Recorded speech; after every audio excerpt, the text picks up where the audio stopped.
नमस्कार, ये आकाशवाणी चंडीगढ़ है। अब आप रतिका से प्रादेशिक समाचार सुनिए। पहले इस बुलेटिन के मुख्य समाचार। रक्षा मंत्री राजनाथ सिंह ने कहा है कि राष्ट्रीय कैडेट कोर की विभिन्न पहलों से देश के युवाओं में सामाजिक जिम्मेदारी और राष्ट्रीय गौरव की भावना बढ़ी है। हरियाणा कांग्रेस के पूर्व अध्यक्ष डॉ अशोक तंवर आम आदमी पार्टी छोड़कर भारतीय जनता पार्टी में शामिल हुए। हरियाणा के मुख्यमंत्री मनोहर लाल ने कहा है कि फरीदाबाद या गुरुग्राम जिले में 50 एकड़ में साइंस सिटी बनाई जाएगी। अयोध्या में रामलला विराजमान के प्राण प्रतिष्ठा समारोह को ऐतिहासिक बनाने के लिए तैयारियां अंतिम चरण में। परसों करनाल के कर्णेश्वर मंदिर में भी भव्य आयोजन होगा। और हरियाणा के उप मुख्यमंत्री दुष्यंत चौटाला ने कहा है कि हिसार के महाराजा अग्रसेन हवाई अड्डे से अप्रैल में विमानों का आवागमन शुरू हो जाएगा। अब समाचार विस्तार से। रक्षा मंत्री राजनाथ सिंह ने कहा है कि राष्ट्रीय कैडेट कोर की विभिन्न पहलों से देश के युवाओं में सामाजिक जिम्मेदारी और राष्ट्रीय गौरव की भावना बढ़ी है। रक्षा मंत्री आज दिल्ली छावनी में गणतंत्र दिवस शिविर में एनसीसी कैडेट्स को संबोधित कर रहे थे। श्री राजनाथ सिंह ने कहा कि राष्ट्रीय गौरव मानव हृदय की गहरी वेदना है। उन्होंने कहा कि भारत राष्ट्रीय गौरव की इस भावना के कारण ही आजाद हुआ। उन्होंने कहा कि वे भी एनसीसी कैडेट रहे हैं। रक्षा मंत्री ने कहा कि वर्तमान युग प्रतिस्पर्धा का युग है। इसमें युवाओं के लिए केवल पढ़ाई जरूरी नहीं, बल्कि शारीरिक, मानसिक व सामाजिक रूप से सक्षम बनना भी जरूरी है। उन्होंने भरोसा जताया कि एनसीसी कैडेट्स के समग्र विकास में बड़ी भूमिका निभाएगी और उनके व्यक्तित्व को निखारने में मदद करेगी। इस अवसर पर उन्होंने उल्लेखनीय प्रदर्शन करने वाले कई कैडेट्स को प्रतिष्ठित रक्षा मंत्री पदक और प्रशस्ति पत्र प्रदान किए। हरियाणा कांग्रेस के पूर्व अध्यक्ष डॉ अशोक तंवर आज नई दिल्ली में अपने समर्थकों के साथ हरियाणा के मुख्यमंत्री मनोहर लाल, बीजेपी के राष्ट्रीय महासचिव अरुण सिंह और बीजेपी के प्रदेशाध्यक्ष नायब सिंह सैनी की उपस्थिति में भारतीय जनता पार्टी में शामिल हो गए। श्री तंवर ने कल आम आदमी पार्टी की हरियाणा प्रचार समिति के अध्यक्ष पद और सदस्यता से इस्तीफा दे दिया था। श्री तंवर ने 2019 में कांग्रेस छोड़ दी और 2022 में आम आदमी पार्टी में शामिल हो गए। इस बीच पूर्व लोकसभा सांसद ने अपनी पार्टी बनाई और कुछ समय के लिए तृणमूल कांग्रेस में भी शामिल हुए। श्री तंवर सिरसा से पूर्व सांसद और अखिल भारतीय कांग्रेस कमेटी के सचिव भी हैं। वो भारतीय युवा कांग्रेस और भारतीय राष्ट्रीय छात्र संघ के पूर्व अध्यक्ष भी थे। बीजेपी में शामिल होने के बाद डॉ तंवर ने कहा कि वो प्रधानमंत्री नरेंद्र मोदी द्वारा देश को शीर्ष पर ले जाने के लिए की गई पहल से प्रभावित हैं, इसलिए उन्होंने बीजेपी में शामिल होने का फैसला किया है। मिली जानकारी के अनुसार वो विपक्षी गठबंधन के तहत कांग्रेस के साथ आम आदमी पार्टी की साझेदारी से नाराज थे। डॉ तंवर ने कथित तौर पर आम आदमी पार्टी के राष्ट्रीय संयोजक अरविंद केजरीवाल को एक पत्र लिखकर कांग्रेस के साथ आम आदमी पार्टी के गठबंधन पर अपनी आपत्ति व्यक्त की।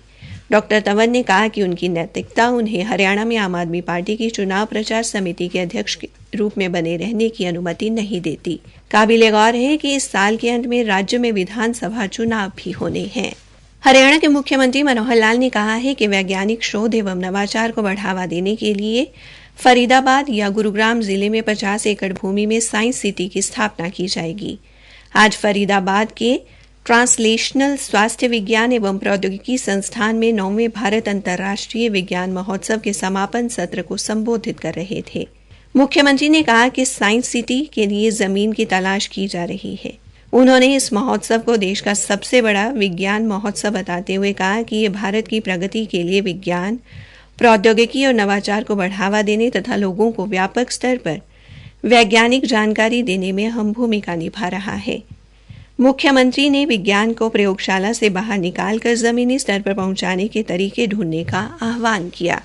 उन्होंने कहा कि आज स्थानीय समस्याओं पर शोध करके उनका समाधान करने की जरूरत है। मुख्यमंत्री ने कहा कि इस तरह के विज्ञान उत्सव खोजी मन की परिकल्पना को साकार करते हैं और युवाओं में नई ऊर्जा एवं नई दृष्टिकोण का संचार करते हुए उन्हें राष्ट्र निर्माण के कार्यों में अग्रसर होने के लिए प्रेरित करते हैं। हरियाणा में विकसित भारत संकल्प यात्रा के तहत आयोजित जनसंवाद कार्यक्रमों में अब तक लगभग 50 लाख लोगों ने भागीदारी की है। इस दौरान 8,59,000 से अधिक लोगों के स्वास्थ्य की जांच की गई है। एक सरकारी प्रवक्ता ने बताया कि यात्रा के दौरान अब तक 9.5 लाख से अधिक लोगों को आयुष्मान कार्ड जारी किए गए हैं। इसके अलावा प्रधानमंत्री उज्ज्वला योजना के लिए 28,000 से अधिक महिलाओं तथा मेरा भारत वॉलंटियर के लिए 1,39,000 से अधिक लोगों का पंजीकरण किया गया है। प्रादेशिक समाचार आकाशवाणी चंडीगढ़ से प्रसारित किए जा रहे हैं। बाकी समाचार इस अंतराल के बाद। सीमा बहन जी, कहाँ हो आजकल? गौतम भाई, जब से टीबी हुआ है लोगों ने मिलना जुलना बंद कर दिया है, तो मैं भी थोड़ा। अरे ऐसा मत कहो बहन, अब तो पूरा देश जुट गया है टीबी रोगियों का हाथ थामने को। सचमुच? हाँ। क्या आप जानते हैं प्रधानमंत्री टीबी मुक्त भारत अभियान के तहत कॉर्पोरेट्स, जनप्रतिनिधि, एनजीओ, अन्य लोग सभी टीबी रोगियों के लिए पोषण, जांच, इलाज और आजीविका संबंधी सहायता देने का वचन दे रहे हैं। निक्षय मित्र बन टीबी मरीजों की सहायता करें। आज ही 1800-11-6666 पर कॉल करें। टीबी हारेगा, देश जीतेगा। राष्ट्रीय स्वास्थ्य मिशन, स्वास्थ्य विभाग हरियाणा द्वारा जनहित में जारी। अयोध्या में रामलला विराजमान के प्राण प्रतिष्ठा समारोह को ऐतिहासिक बनाने के लिए तैयारियां अंतिम चरण में हैं। इस भव्य समारोह का साक्षी बनने के लिए हजारों राम भक्त अयोध्या शहर पहुंच गए हैं। हालांकि प्राण प्रतिष्ठा समारोह के मद्देनजर श्रद्धालुओं को 22 जनवरी तक रामलला के दर्शन नहीं हो सकेंगे।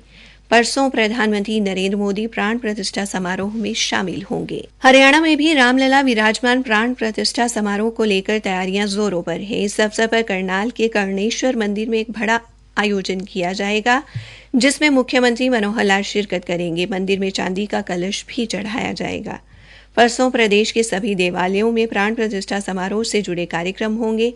मंदिरों में सुंदरकांड का पाठ भी किया जाएगा और बड़ी स्क्रीन के माध्यम से अयोध्या के कार्यक्रम का सीधा प्रसारण दिखाया जाएगा।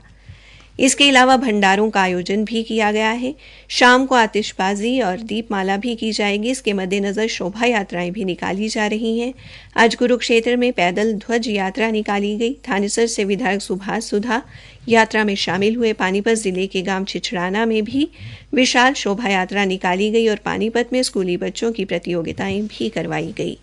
अंबाला छावनी, बब्याल क्षेत्र और अंबाला शहर के लालकुर्ती क्षेत्र में कल शोभा यात्राएं निकाली जाएंगी तथा जगह जगह भंडारे भी लगाए जाएंगे। वहीं अंबाला जिला कचहरी के सभी वकीलों ने प्राण प्रतिष्ठा उत्सव को कचहरी में सामूहिक रूप से मनाने का निर्णय लिया है। अयोध्या में रामलला विराजमान प्राण प्रतिष्ठा समारोह के उपलक्ष्य में मंदिरों एवं अन्य धार्मिक स्थलों में साफ सफाई का कार्य आज भी जारी रहा।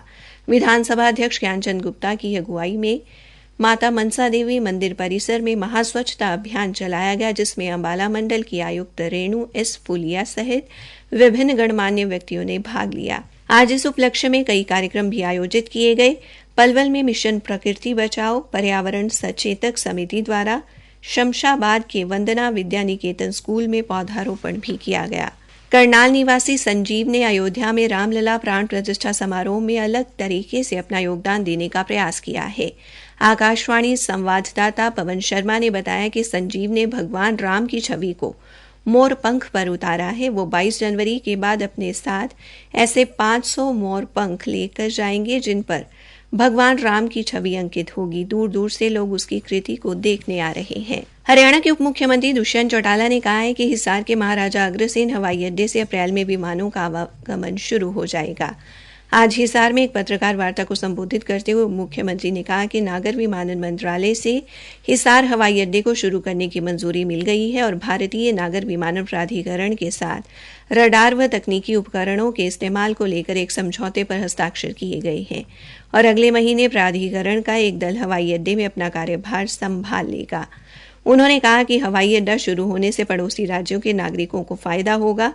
उप मुख्यमंत्री ने कहा कि मनाली, शिमला, धर्मशाला, देहरादून व चंडीगढ़ के लिए सप्ताह में 2 दिन विमान सेवाएं प्रस्तावित हैं और सर्वे के आधार पर आगरा और अयोध्या के लिए भी प्रस्ताव दिया जाएगा। उन्होंने कहा कि गुरुग्राम द्वारिका एक्सप्रेस राष्ट्रीय राजमार्ग के साथ 30 एकड़ में प्रस्तावित हेली हब परियोजना भी जल्द शुरू की जाएगी, जिससे उत्तर भारत के सभी धार्मिक स्थलों के लिए सेवाएं मिल पाएंगी। इसी के साथ ये समाचार बुलेटिन समाप्त हुआ।